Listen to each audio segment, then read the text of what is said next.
and welcome to another dynamic technical video. Today we're going to be looking at the 1600KI keyboard. This is HIKVISION's network tablet keyboard and can be integrated with recorders and IP cameras standalone. It can also be utilized with decoders to create video wall configurations, however we won't be looking at that today. The keyboard has a HDMI output, which is what we're using, and this allows us to output onto an external monitor for larger screens if you don't like the size of the tablet screen itself. We can also use a mouse with the keyboard, which is what we're also using, for more fluid control than you would get from the touchscreen, although the touchscreen is perfectly functional for all purposes the keyboard has.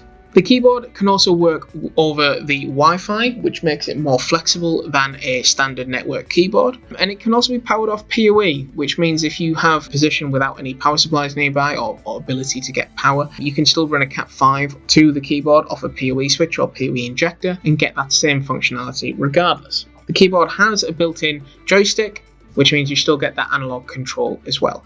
Now, when you first power the keyboard on, you will be asked to activate it with a password, which we've already done today. This is the same as most HIKVISION equipment, so don't be surprised when it asks for the password.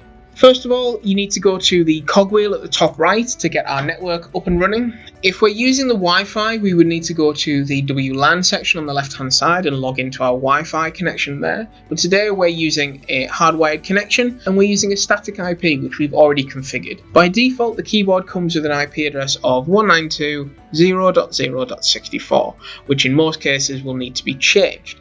To do that, you just click Edit here, and you can manually input your IP details as you require. Or if you're using DHCP, you can just put a little tick box there and that will switch it to DHCP, and the keyboard will pull the details as it requires. If we go back again and now go to the keyboard section, this will allow us to actually log into the keyboard. To do that, we just click here and it will bring up the on-screen keyboard controls.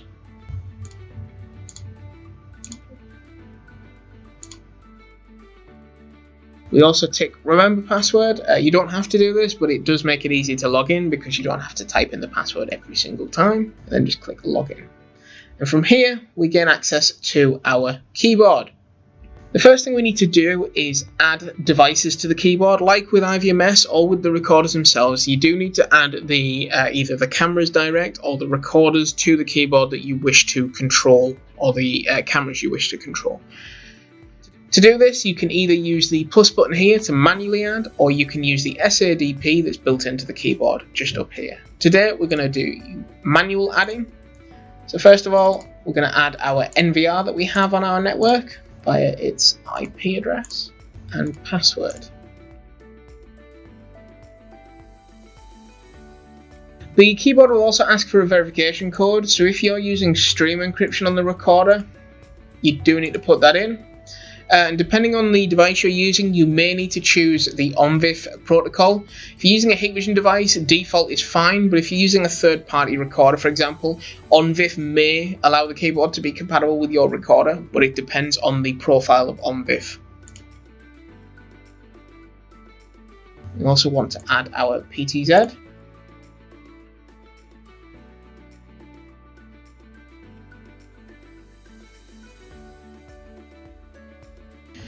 And there we have our NVR and our PTZ. It'll tell you the channels that are available on that device that the keyboard can access. So if you've got multiple channels, they will show up there. If we use the option up the top left, this will give us our main menu, and we can choose from Live View, Playback, Video Wall, Operate DVR, Device, which is the menu we're already in, and User. Live View is where we get to actually stream our cameras. We click the plus button here and choose our camera from the list. That will bring our PTZ up on the screen. And with that, we can then just use the joystick that's on the keyboard to zoom, pan, and tilt. If we want any additional facilities, such as presets, patrols, or patterns, we just click the little PTZ button here, and that will give us access to those facilities as well as some limited additional facilities such as the wiper, light, and panoramic scan. We can also focus and adjust the iris of the PTZ here. Using the icons across the top, we can change the actual split of the live view. So we can change between 1, 4, 9 and 16 split, like so. And we can just choose the channel we want to occupy the live view as we see fit. Using the next option across will stop all live view.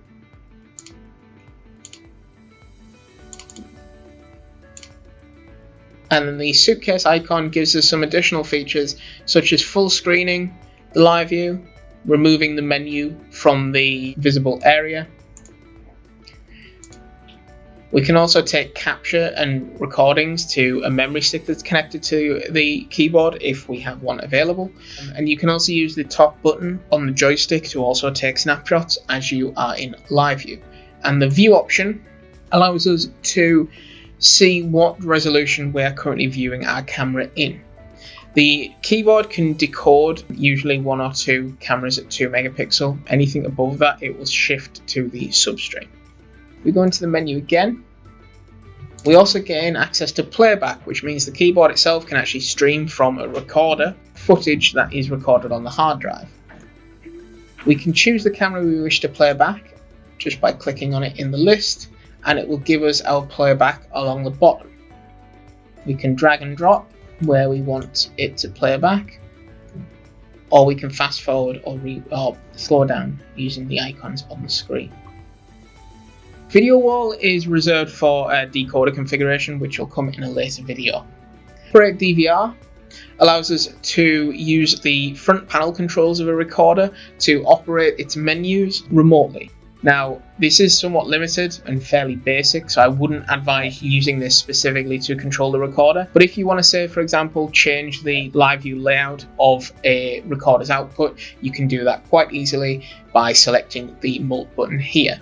So it does give you some level of control, but for full menu control, especially with the newer GUI, we would always recommend using a mouse because that's what it's designed for. Going into the menu again at the top left, we can also add additional users to the keyboard. So we can add specific users and assign specific devices to them. So for example, if you have a site with multiple employees that have limited access to the cameras, you can give them each an individual login and access to specific cameras. So that way you can manage who has access to what.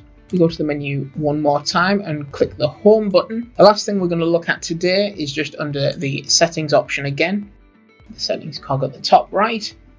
From here, we want to look in maintenance. Maintenance gives us access to the configuration options for the keyboard, so we can export a configuration file from the keyboard, and that will allow us to import it onto an equivalent keyboard.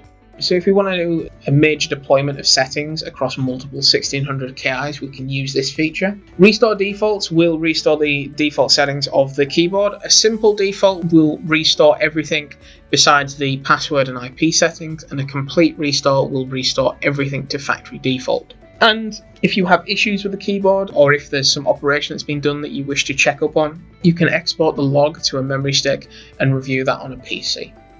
Going into others on the left hand side, we can adjust the keyboard brightness, so the actual tablet brightness, just using the slider on the screen. We can adjust the auto lock to say whether it logs out or not, and if so, how long it's active for before it will lock. The keyboard has a built-in siren, which will beep whenever there's an issue with the keyboard, especially when it comes to network problems. This is quite loud and rapid to alert you, but if you find it problematic, especially if you have a site where things get turned off or changed around a lot, you can turn it off here.